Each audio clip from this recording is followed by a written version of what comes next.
Last year, I asserted there was only one step between a passenger and a skydiver, and that some of you would take that big step in 2021 by starting the company you've always dreamt of building. Well, friends, 2021 is nearly a memory. And what do you know? I was right. In this episode, I'll introduce you to Harshit, Harshil, and their newly minted company, Tromzo, as we chat about why they did it and their own predictions for 2022.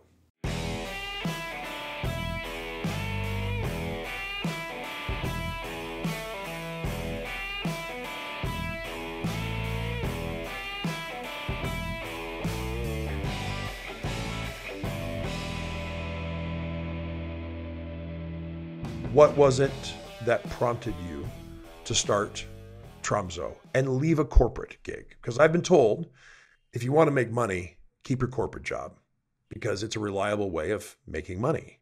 Starting a startup is not a reliable way to make money.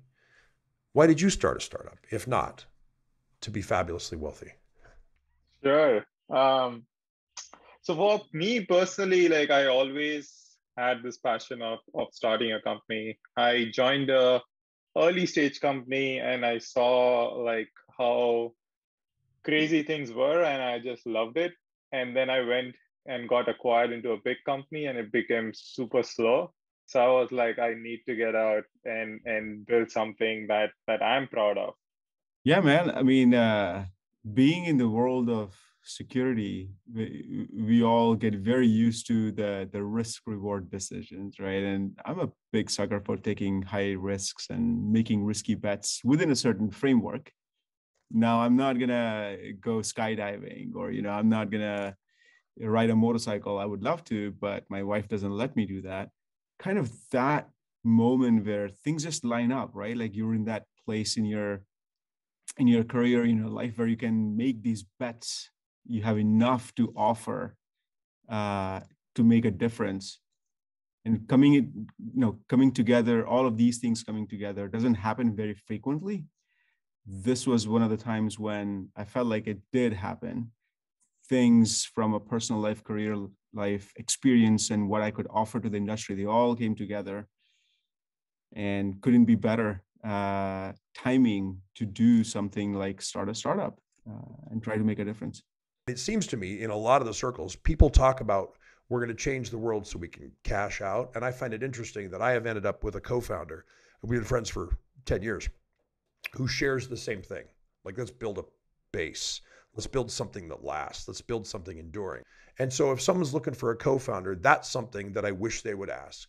Not just where do I go to find them, but what are the characteristics that will lead to similar adjacent conclusions as we move through time? That's something that I think people don't think enough about. But what do you think people don't consider well enough when contemplating starting a company and you wish they would ask you about it? You'd save them pain. I wish more founders would ask the question of, is this a lifestyle business or is this a venture scale business? Really good. Because everyone sees those news articles on TechCrunch or whatever about companies raising hundreds of millions of dollars. But that's one path of company building, company formation, which takes very different set of problems, set of teams, set of approach as compared to, running a business for yourself and making a really good living out of it. Not necessarily venture scale billion-dollar unicorn status. So they're two different things. I don't think enough people understand that. That's excellent. That's really good. That's really good. Yeah, to me, I think like one of the things that people don't consider is like how many hats you're going to end up wearing, right? Yeah. Like in the morning you are a salesperson, in the afternoon you are marketing, and at the end of the day you are basically doing something with your lawyers. So and all of this, you've actually done no productive work that you actually needed to do for your startup, like to kind of build the product up. And so for me, I feel like people don't understand that. They go all by all the glamour of TechCrunch. Hey, you raise a PPT and here is your $4 million. But that's not how this whole thing comes along. So Love that. So in all that we've talked about so far, I haven't asked you for the Tromzo elevator pitch. At Tromzo, we orchestrate security into developer workflows. Good. What that means is Good. developers are writing software, and the introduction of agile and DevOps processes in the cloud now is really transforming the vast majority of the companies. Now it's not just a Silicon Valley or a West Coast phenomenon. Every traditional organization is adopting that. And security, as you can imagine, is incredibly hard to integrate in a fast-moving developer workflow. So Tromzo enables you to do that. So we build that middle layer that sits between the security and the developers and allow them to collaborate with each other closely. So let me ask you now, I'd love your predictions. So like, what do you think 22 is going to bring? Security issues with your company, with the United States, politics? That's a little dangerous, but sure, right? We can edit things that are out. What do you think is going to happen? The pandemic-induced work from home situation will slowly start to change, in my opinion, and people will be very resistant to go back to any standard model. I think there'll be resistance to anything that companies decide, whether it's, fully remote or 3 days in the office or 5 days in the office, whatever that is. There is no good outcome. I don't know if there is any solution that'll make people happy and keep them productive. We'll see. We'll see how it works.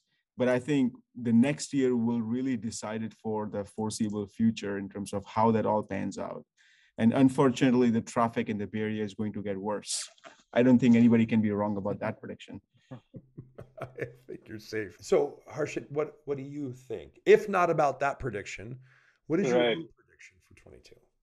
So the first one being like, I feel that the time is right. I think with COVID and with this remote first, everybody moved to the cloud and everybody moved to software security. So I feel this year, it's going to be the year where developers take control. I mean, we've been talking about like, developer and DevSecOps, but I feel this year will be the year where developers take security as one of their OKRs, as we used to call them, right? As a thing that they will commit to, right? Because it's all about commit, right? Even if you don't want to, but this may be the year where developers are forced to, or even they out of their own will commit.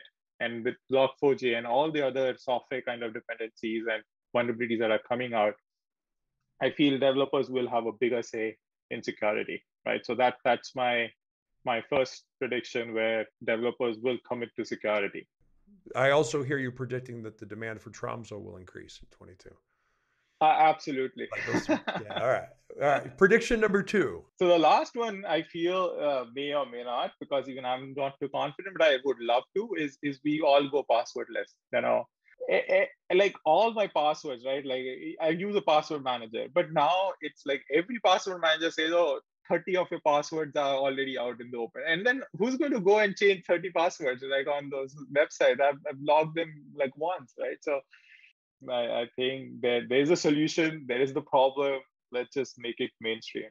So, well, I'm really grateful to both you for taking this much time out of your schedule to meet and do this. Thank you for being willing to share your story and help folks that are you a year ago who are getting ready to do this. Thank you so much.